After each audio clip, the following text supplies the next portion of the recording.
Welcome back to History 1301. Today we are going to continue our lecture on colonization. This time, though, we are going to shift our focus towards what's going on in Europe on the eve of, European exploration. So last time we met, we talked about what was going on in the Americas, as far as the, pre-Columbian civilizations. We talked about, these three eras of, movement of humans about the continent. And today we are going to talk about what's going on in Europe.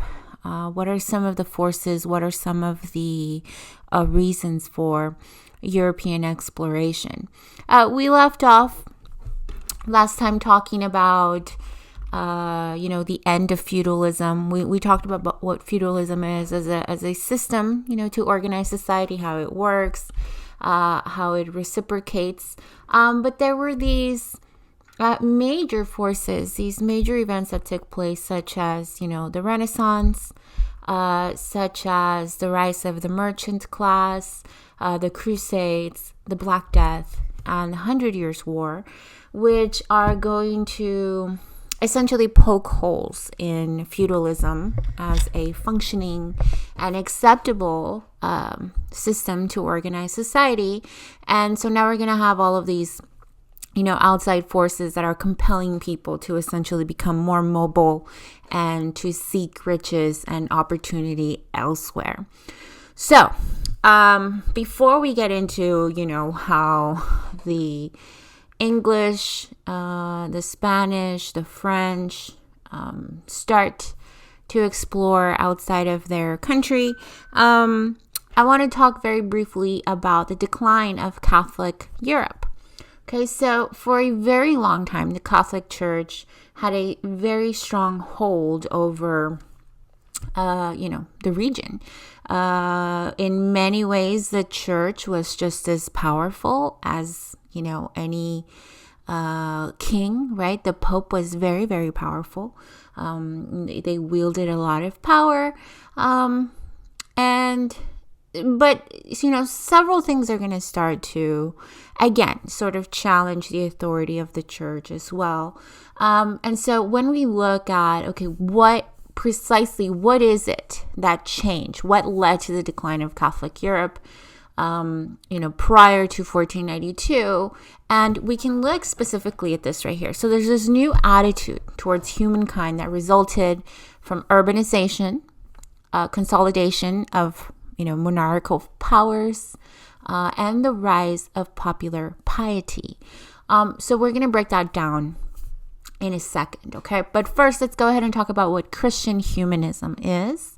This is basically a belief in the importance of the individual, okay? And this is one of the big shifts, one of the major changes that we're going to start to see take place. And, I'm going to bring this up again when we get to the American Revolution and, the Enlightenment period and the belief that humans have this innate ability to reason for themselves, to think for themselves. What are the reasons for the decline of Catholic Europe? And really the beginnings of, challenging of the church's authority comes from what we know as the Protestant Reformation. Now, the Protestant Reformation was led by a man named Martin Luther. Now, certainly he wasn't the first to sort of challenge what the church was doing, but he is absolutely going to be the most recognizable, and by far the probably the one that had the biggest impact. Not just because of what he said or what he did, but because of the assistance of the printing press. And so we'll talk about that in a little bit too. Martin Luther basically led a challenge to the church, attacking its lavish spending, its questionable fundraising, and more importantly, its refusal to translate the Mass from Latin into, German or, any common vernacular. So the problem that he had with that was that basically the church had this enormous responsibility, right, to tend to the sheep, right, the flock, the souls of these people. And it wasn't doing that. In fact, he believed that it was abusing its authority by deliberately withholding, this information by having the services, the Mass in Latin. And I mean, I don't know how many of you can actually speak Latin, but you might know a couple phrases here and there, but it is not a very common language. And so when you go to church, especially if you go to like a Catholic church, there are still, parts of the service where the priest is reciting, Latin. He's talking in Latin. And I remember as a kid, personally, sitting there and going like, what are they saying? Like I thought maybe I had like a hearing problem because I did not understand what they were doing. So there was a lot of, basically looking around and sitting and standing and kneeling and, whatever your neighbor was doing, you kind of followed along. And that's because I didn't understand what they were saying. Now, imagine having to go through the entire service not knowing what they were saying at all, and having to trust, the priest and the church that they held the truth to your eternal salvation, and they knew what you had to do. It's in this little book, and it's kept behind, lock and key. And you can't have access to it. You can't read what's in there. You don't understand the language. And you have to trust them 100% that if you don't do what's in the book, that you're going to go to hell. And so that in itself, carries tremendous weight, tremendous power. And one of the things that Luther was trying to do, he wasn't trying to destroy the church. He was trying to fix it, right? He was trying to reform it. He saw these things that, he saw as inherently wrong, and he wanted to change it. He wanted to make it better. He wanted, the word of God to be accessible to everybody. And he got in trouble for it. So the long story short here is that the Reformation, right, his attempt to reform the church was met with a counter-reformation, right? I mean, the church is going to come after him. They're going to come after all these people that support Luther. And this dispute basically is not only going to play out in these European, nations, but also in the New World. So once we get to, the colonies and stuff like that, we're going to see how there's this problem between Protestants and Catholics. And I mean, even if even just a little bit of, English history, and who, Henry VIII is, and you probably know a little bit about his background too. That, he was married and he wanted a divorce and the church didn't want to give it to him. So he went ahead and he started his own, religion, essentially, right? The Church of England, and which was very, very, very Catholic, except for, it was Protestant. So, we'll talk more about him a little bit later on. I love the whole, Henry VIII background drama to what's happening as well as with, European exploration. So we'll get to that in time. But for now, let's keep the focus on the decline of Catholic Europe. One of the biggest problems that Luther had with what the Catholic Church was doing was the selling of indulgences. And so what this is very kind of simple, guys. It's basically a practice of the church where they're basically using their authority to... How can I explain this? So if you believe... Let's say you have a loved one, right, that passes away, and you guys are Catholic, and we're living, in this, pre-Columbian time in Europe, you really don't know much about the Word of God or anything other than what the church tells you, right? It's very limited to what you know, but your complete faith, your complete trust is in the church. So the Catholic Church has a practice or I believe of, after a person passes away, that this person then proceeds, or their soul, right, proceeds then to purgatory, where they're like in limbo, are they going to go to heaven or are they going to go to hell? And the selling of indulgences was basically one of the major problems that Luther had with the church, because it saw that it was taking advantage of people by charging like a fee to limit the amount of time a person's soul spent in purgatory, right? In exchange for money, you basically get that golden ticket. You get to go to heaven. And so this is one of the things that he saw, was just the church had completely strayed from its purpose of watching over people, having this intense responsibility. It saw that it had just grown in power and it become corrupt.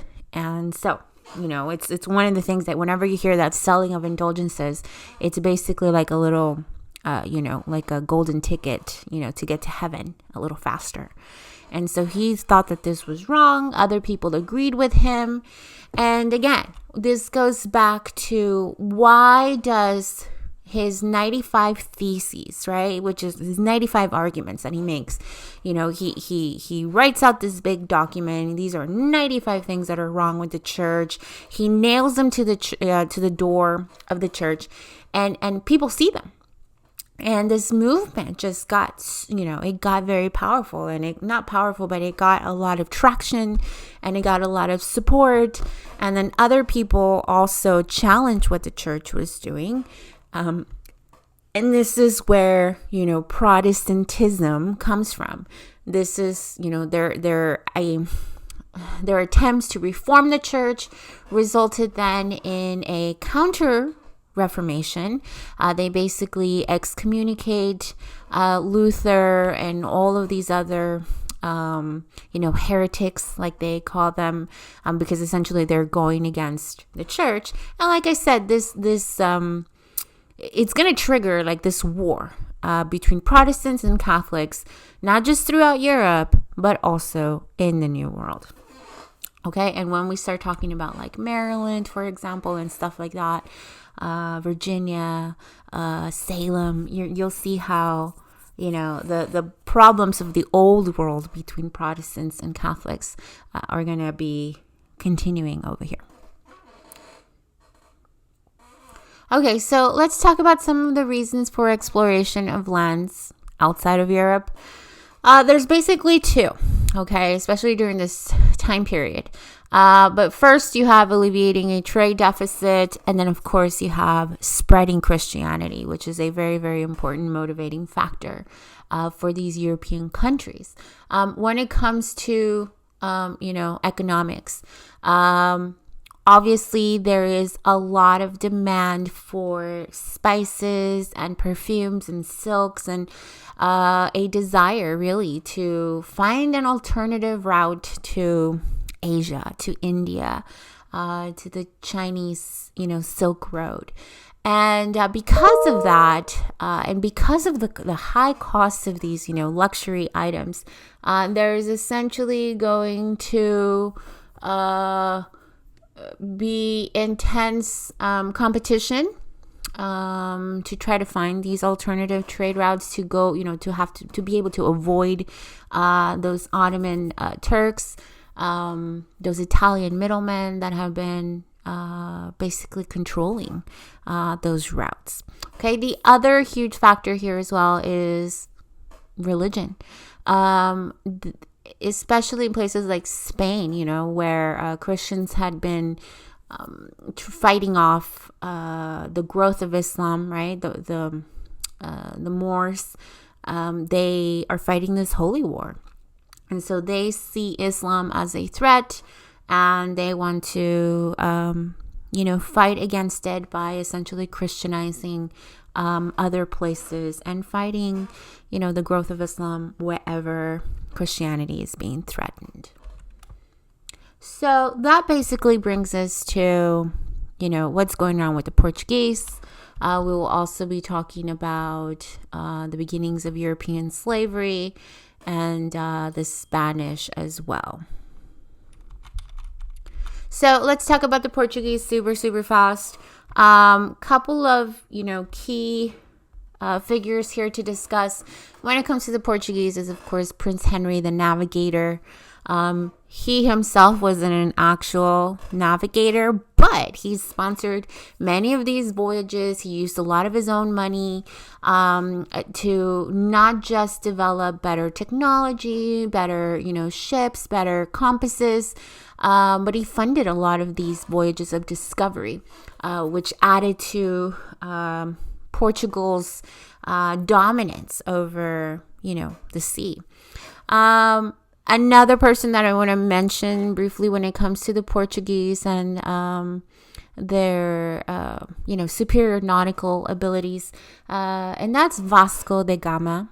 Now, Vasco da Gama is credited with sailing around Africa to India and finally being able to make it to, around the Cape of Good Hope, which is this area right here. You see how they left Portugal, come all the way over here, and then finally makes it around the Cape of Good Hope, around Africa, and then boom, they made it. They did it, they finally made it all the way to India, which is, the purpose of that, of course, if you remember, is they're trying to avoid having to go through here. They're trying to avoid those Italian middlemen. They're trying to avoid the Ottoman Empire stronghold over the region, over the trade routes, over the supplies. They did it. And this achievement is going to make Portugal a very, very wealthy nation, super powerful, only to be rivaled by Spain, which of course is going to play out in the New World as well, and the Pope is going to get involved in all of this. But one of the things I wanted to mention too is that if you look at this map carefully, as they're trying to, make it to India, they are leading these expeditions, and they are stopping all along the African coast. And one of the things that they do is they trade. They trade with the people that are there. They barter, what do you got? I got this.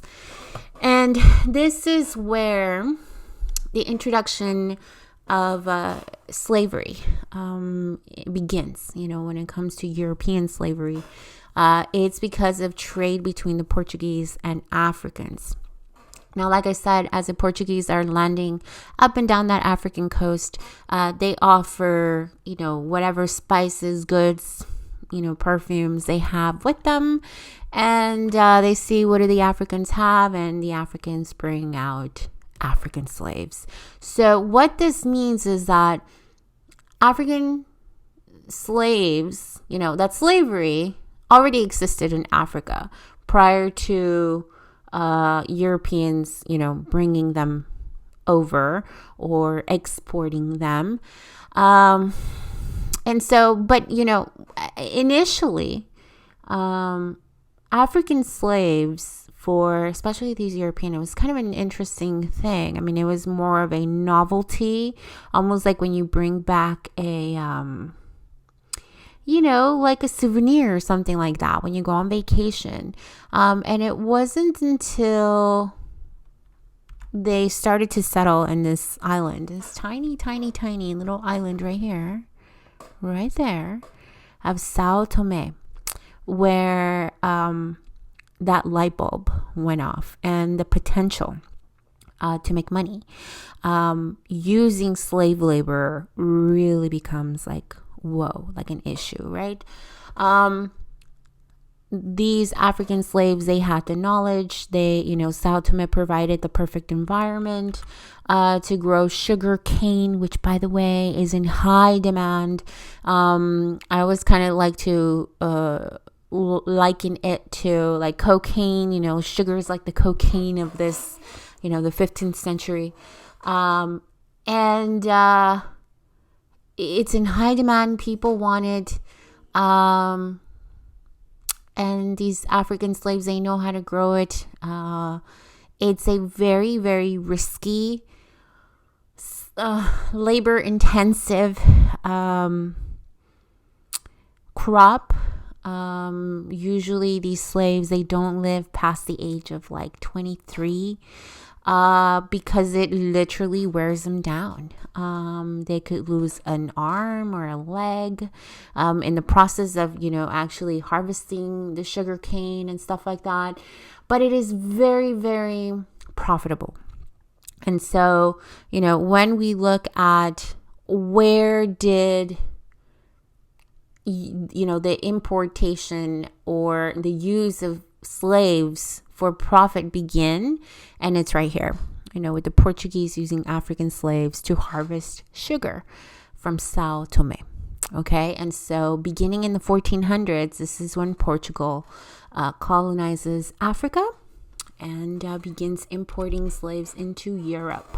Okay, a little bit later on, we'll talk about the triangular trade and stuff like that, how basically all of these resources are coming in from the new world, being sent to the old world, and some are being sent back to Africa, while slaves are being sent out of Africa to the new world. And so it's like this triangle of goods moving about, the Atlantic Ocean. We'll get to that later. Let's talk about the Spanish very quickly. Obviously, we're going to talk more about them later on in the next unit or in the next chapter. But for now, I want to talk about this guy right here, Christopher Columbus. So Christopher Columbus is almost like, an enigma in terms of, what did this guy look like? No portrait that you have ever seen of Christopher Columbus was ever done during his lifetime. Every portrait that's out there, including this one, were done posthumously. So what that means is that they were all produced or, made after his death. So there's a lot of speculation as to what he really looked like. Did he have red hair? Was he, lighter skinned or darker skinned or whatever? Lots of questions over his own ethnicity. And the part that I love as well, and if we were doing this, in person, I'd be asking you guys, well, where is Christopher Columbus from? Because people tend to correlate the fact that, since he's representing the Spanish flag, therefore he must be Spanish. But Christopher Columbus was actually Italian. And, but, he is going to convince the Spanish crown, Isabella and Queen Isabella and King Ferdinand, to supply him with these 3 ships and men to, fulfill this promise of riches and fame and fortune and power, because he believes that, he can access India and be able to rival that of what Portugal is doing. So this basically correlates with the time that Spain finally is able to kick out the Moors from their country. And so now they're focusing on, acquiring those goods, acquiring those trade routes. They want they want riches and power as much as anybody else. And Portugal has really become a rival for Spain. And so they decide to give Columbus what he needs to be able to fulfill this promise. And if we look at what, where is my map? If we look at the routes that, oh gosh, I don't have it, I'm sorry. But if we look at the routes that Columbus did across the Atlantic, he actually set off several times to get to India, which he never did.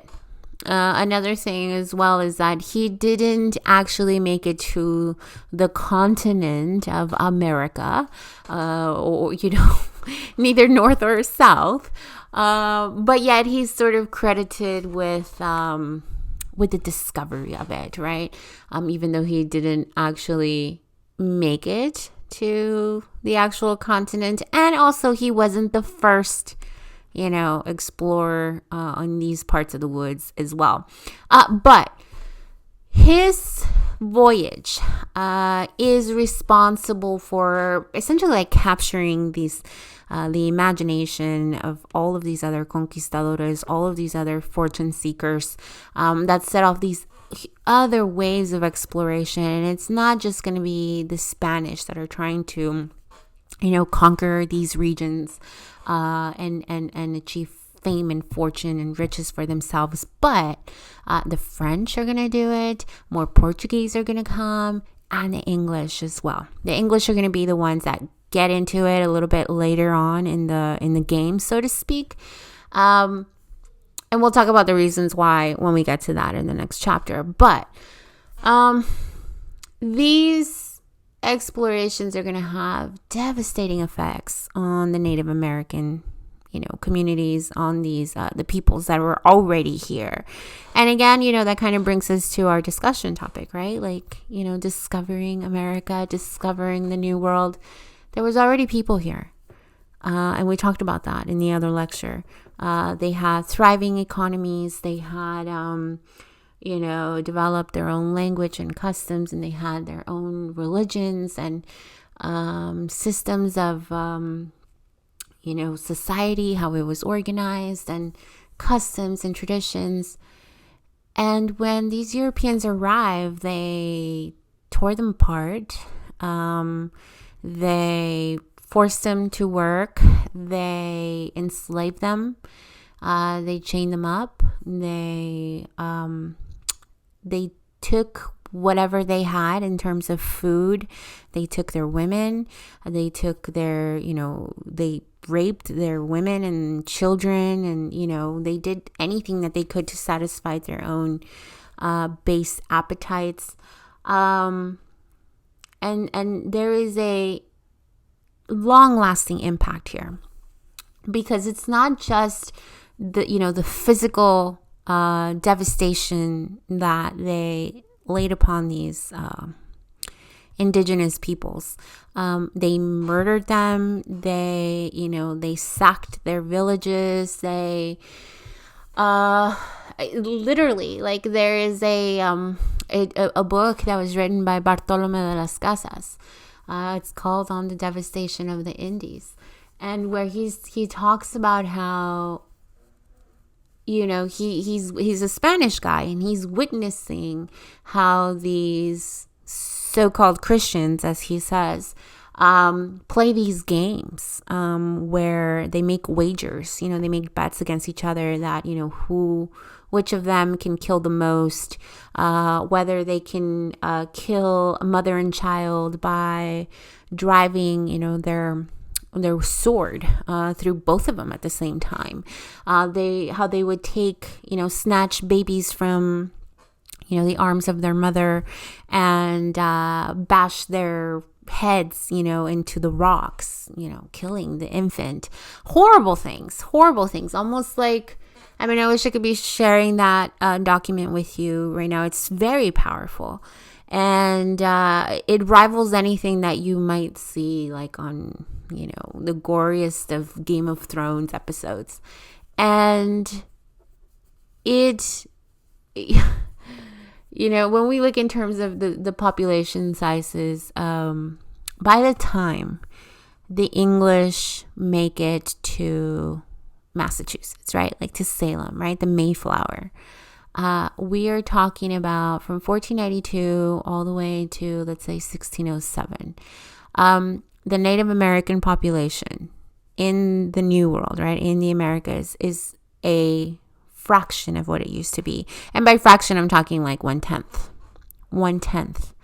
And that's because of the violence, the destruction, the decimation that came along with diseases, as well as the deliberate genocide that took place.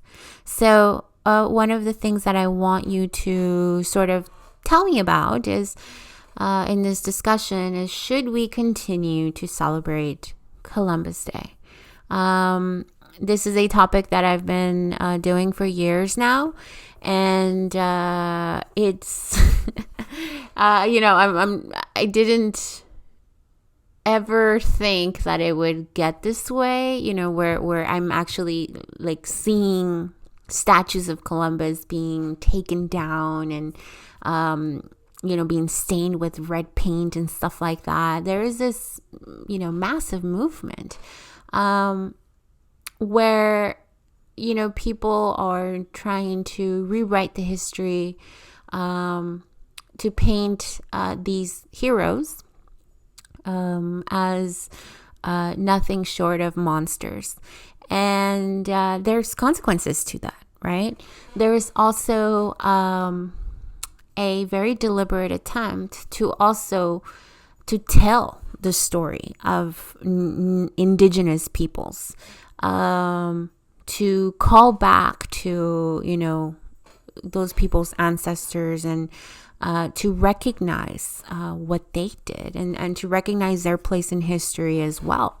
So if you've ever paid attention around October, around where this holiday takes place, there is, if you try to go to any bank, you'll usually find that there's like a paper or some kind of notification that says, we're sorry, we're going to be closed for Columbus Day. And then right underneath that, you'll also see in Spanish how they're going to be closed for Dia de la Raza. And so, this is a perfect example of how there's almost like these two narratives that are existing, trying to coexist. But eventually what ends up happening, and we're seeing this being played out, right now, not just in what's happening with Columbus and other slave traders. Like recently, I don't know if you saw about what happened in Britain, where they took down that statue and they tossed it into the the ocean. But there is how can I explain this? We are now just now sort of dealing with the consequences of this history, where whether it's right or wrong, that's what I want you to tell me about. And it doesn't really matter what position you take. What I want you to think about is what these people's legacy, what it means, what it is, what kind of consequences does it have for future generations, and how should they be remembered. So if they were guilty of doing something, if they hurt others, if let's say if they lost a war, should they be remembered as, how should they be remembered? And should we continue to memorialize them in the ways that we have? Or is this like white history? What is it? So anyways, I want you to think about all of those things when you're writing your discussion topic. Because as we continue to talk about, colonization, like I said, there's going to be a lot of competition between these countries, between these, different kings and monarchs, and to the point where, Pope Alexander the Sixth, after what's happening between Portugal and Spain, there's essentially like an intense rivalry between the two. And so the Pope is going to get involved here. And let me see if I have my map. He is going to get involved. Here it is. Essentially because there's so much rivalry between the Spanish and the Portuguese because of all of this, new world that they discovered. That essentially the Pope is going to get involved and declare, here's this line of demarcation in 1483, basically saying that everything east of the line of demarcation, any lands discovered east of the line of demarcation would be for Portugal, and everything west of the line of demarcation would be for the Spanish. So essentially saying, okay, so here's this other part of the world that you all just discovered, right? We don't want these Christian countries to be at war with one another, because you guys are like brothers. You are Christians. You shouldn't be fighting with each other. So what we're going to do is we're going to essentially draw a line, and we're going to divide it up. We're going to go halfsies. This side for you, everything east is going to be for the Portuguese, and everything west is going to be for the Spanish. Now, obviously, you can tell here that they changed that line of demarcation, right, as they discovered that there was more land out there. But you can still see that there's still impact on that, of those actions on the people that lived in those Latin American countries. Because if you were to look at a modern map of South America today, what country is here? It's Brazil, and Brazil is Portuguese speaking, right? And then of course you have all of these other lands over here that are going to be conquered, claimed by, and done away with by the Spanish. And again, has tremendous impact on those Native American, indigenous peoples.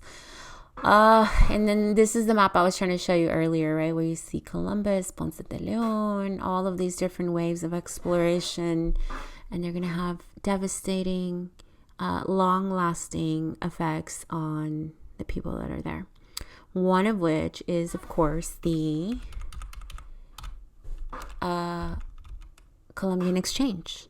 So the Columbian Exchange is these biological exchange of, products, agricultural products, domesticated animal, and of course microbial diseases, from the New World to the Old World. And so what are we talking about when specifically when we say the Columbian Exchange? Well, precious metals, right, like gold and silver, plants like sweet potato, tomato, peppers, cocoa, vanilla beans, squash, pumpkin, avocado, peanuts, pecans, cashews, and pineapples are going to be exported from the New World and taken over to the Old World, to Europe. And in exchange, domesticated animals such as cows, horses, pigs, sheep, chickens are going to be brought into the New World, as well as plants like dandelions, crabgrass, olives, bananas, lemons, oranges, peach, pears, wheat, barley, rice, coffee, and sugar. When it comes to diseases like syphilis is going to be introduced to the European communities, while smallpox, measles, influenza, typhus, and diphtheria, and scarlet fever are going to be introduced to the New World. And so why do these diseases have such a devastating effect? Well, in short, because these indigenous peoples didn't have the exposure to them that the Europeans had. And it's part of the reason why so many of them perished after, the initial contact with these Europeans. And then, of course, we can't leave out slaves as well coming in. So that is your, Columbian Exchange in short. One of the other, big consequences of these intermingling of between the Native Americans and the Europeans is, of course, the birth of the mestizo race. Mestizo, of course, is half Native American, half white. And so after the initial contact, whether it be through rape or through, marriage and whatever, a new sort of race was born out of this, right? Very painful environment. And in Spanish Mexico, especially, there is, I don't know if I have my castas here. Let me see if I have it. Oh, I don't have it here. But there is a whole series of different castes, that are created in colonial Mexico, right? New Spain. Maybe I'll go over them with you guys at a later time. But, essentially, what are the results of this Colombian exchange? Well, racial implications, right? Mixing of various races, whether we're talking about the Hispanics, not Hispanics. Hispanics are not a race, but mestizo, which are Native American and white, or mulatto, which are white and black, or a combination of, the three. There's also religious implications here, right? So conversions, sometimes forced conversions on these indigenous peoples, and sometimes even results in a combination of, their polytheist religious beliefs and Catholicism. So there's almost like a meshing going on as well. And then, of course, there's geopolitical implications. So it's going to bring in competition between the French and the English, between the English and the Spanish, and between, of course, the Spanish and the Portuguese as well.